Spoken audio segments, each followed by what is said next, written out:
But so you're an app developer. Like, what should you be doing right now? There's all of this going on.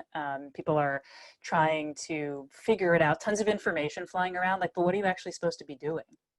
Yeah, so we made a pretty good blog post that summarizes, at least from the measurement side, all the systems or dependencies that app developers should just start to put a microscope on.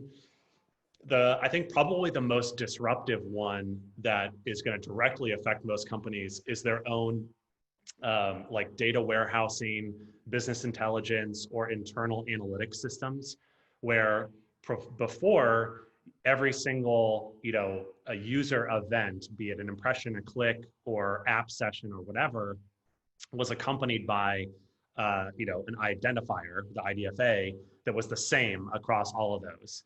So if you had any analytics, job or whatever that was calculating things based off that common string of identifiers, that will all break. And so I think it's important and that's a system that generally those systems are a little bit harder to update and maintain, and they're very company specific.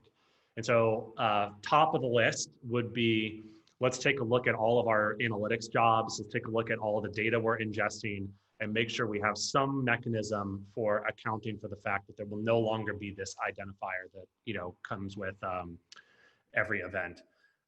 If you're working with Branch, we've got a nice solution that can actually give you an ID that will stitch there, and you can talk to people about that. But I think that's probably going to be the most disruptive.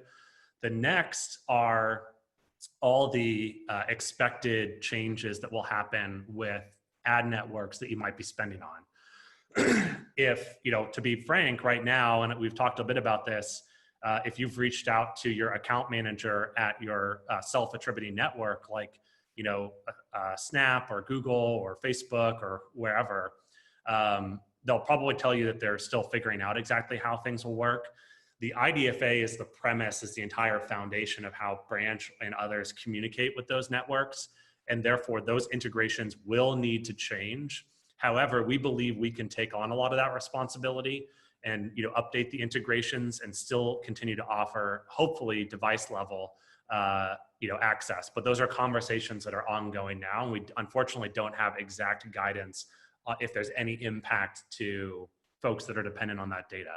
But that's something that most certainly will change. And then, of course, as usual, probably you should plan for some sort of SDK update for whatever set of SDKs that you're using, which are,